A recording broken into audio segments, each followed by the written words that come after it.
عليكم ورحمة الله تعالى وبركاته. هاد الوقيته تنبغي نخرج حيت ما كاينش بزاف الناس يتمشاو.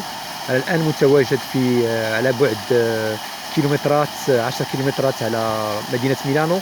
مدينة ميلانو هي العاصمة اللومباردية، المنطقة المحاصرة الذي حصل فيها عدد كبير من الناس اللي مرضوا بكورونا فيروس. إخواني، هذا الفيديو بغيت نعطيكم بعض الإرشادات. أول حاجة بغيت نشرح للناس اللي هما في المغرب كيفاش المملكة المغربية تدير تتعرف بين واحد مريض ولا ما مريض بالكورونا فيروس. هذه المعلومة خديتها حيت شفت واحد الاستجواب اللي عملته واحد القناة ديال الإذاعات الإلكترونية للمدير نتاع معهد باستور في الدار البيضاء. إخواني، فرا لو تيست أو ما يسمى بال يعني باش يعرفوا واش واحد فيه ما فيش كورونا فيروس ما تيدارش في السبيطارات، تيدار بجوج بلايص في المغرب حد الساعة.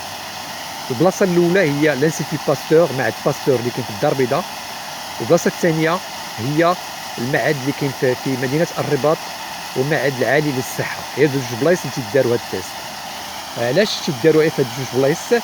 لحقاش هاد التيست هذا هو التيست هو تيست شويه صعيب، وتيخص يكون لابوراتوار متخصص باش يعمل لو تيست. كيفاش يديروا لو تيست؟ تيقبطوا واحد كوطون تيج، دابا نوري لكم بعد كيفاش داير هاد كوطون تيج، تيديروا في النيف ديال نتاع المريض وتيصيفطوه بطريقه مستعجله لهاد الدار البيضاء او الرباط باش يديروا التيست. كيفاش يديروا؟ ملي تيديروا تيخشيو داك الكوطون تيج في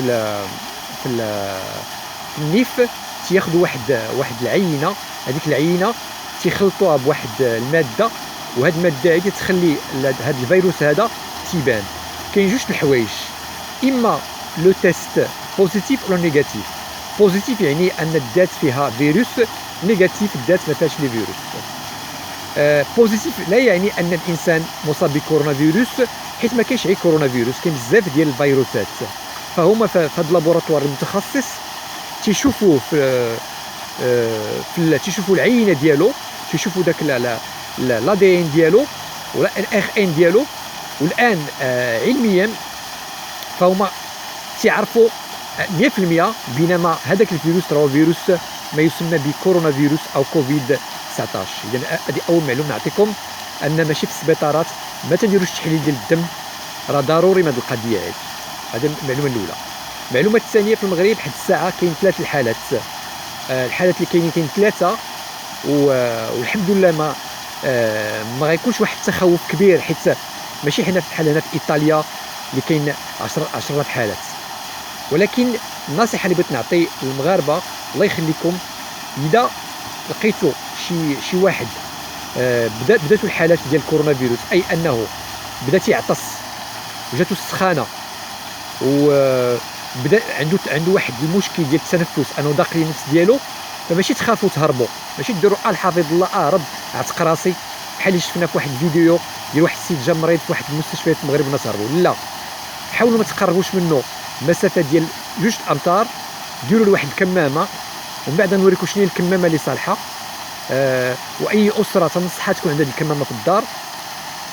من بعد علموا السلطات، فوزاره الصحه والحكومه المغربيه فهي مستعده، يعني عندها جميع التجهيزات، وراه عندنا اطباء وممرضون اللي هما في يعني في واحد الخبره عاليه اللي غادي يقدروا يحاولوا يعتقوا هذا السيد هذا.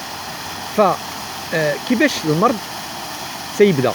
فاول حاجه المريض ما تتبين فيه حتى شي حاجه، لحقاش الفيروس ملي تيدخل للذات ديال الانسان تيخصو واحد 3 ايام حتى 14 يوم باش يقدر يولي خطير بالنسبه لصحه الانسان. فهما بحال شرحت لكم في الفيديو الاول، هذا الفيروس هذا تيقيس الريه بجوج، وتيدير واحد 2 ثقبات في الريه، تيخلي الريه تولي بحال واحد البونج، بحال عندك بونجه على اليمين وبونجه على اليسار. ملي الريه تتولي تتقاس تولي الانسان ما تيقدرش يولي يتنفس كما تيتنفس واحد الانسان عادي. فالحالات تيظهروا، تتولي عنده السعال، تتجيه الحراره تتجي. علاش؟ لحقاش مناعه الانسان تتوقع واحد الحرب بين مناعه الانسان وبين الفيروسات، وهاد الحرب هي اللي تتخلي الحراره تطلع في جسم الانسان، حيت تتولي واحد الحرب. وهاد الحرب اللي هي حرب بكتيري، حرب اللي هي فيروسيه بين المناعه والفيروس اللي في جسم الانسان، تيخلي الحراره تطلع. اذا الله يخليكم اي واحد مرض ما تخافوش منه، ديروا ليه واحد الماسك. غنوريكم شنو الماسك اللي غادي ديروا، حيت ومن بعد تتعلموا السلطات تيديروه في سكون ابيل ليزولمون، تيخليوه يعزلوه باش ما يعاديش الناس الاخرين. هذه حاجه مهمه، حيت الساعه تنعزلوا المريض وتنعطيوه الاكسجين، وتنحاولوا ما امكن نعطيو بعض الادويه اللي هي مضاده للفيروسات. ومن الانسان تيولي بحاله خطر، فضروري ما يسمى بالانعاش. علاش؟ لحقاش ما تيقدرش يبقى يتنفس بوحدو، وضروري خصو يتنفس بالالات اللي هما تيداروا في الانعاش. الوغ كما قلت لكم الله يخليكم، ما تخافوش من الانسان، لحقاش الا بعدنا منه بواحد 2 امتار فراه ما تعديش. نديروا حنايا الكمامه او ما يسموا الماسك، ونديروا الكمامه للمريض، ونعيطوا على السلطات. من ناحيه الكمامه اللي قلت لكم، كاين 2 انواع ديال الكمامات تيتباعوا في السوق. كاين واحد الكمامه اللي هي كمامه تنسميوها سكون ابيل ماسك كيورجيكال، وكاين ماسك سبيسيال. النصيحه اللي نعطيكم، واخا ما كاينش الكمامات يعني سبيسيال في المغرب، على الاقل اي اسره على الاقل تكون عندها واحد الماسك سبيسيال. لا حضر الله وعسى واحد من الاهل ديالكم مرض، على الاقل ديروا هذه الكمامه، حيت هذه الكمامه هذه غادي تحميه هو من غتحميكم نتوما، باش حتى العطس ما يخرجوش الفيروسات من النيف ديالو.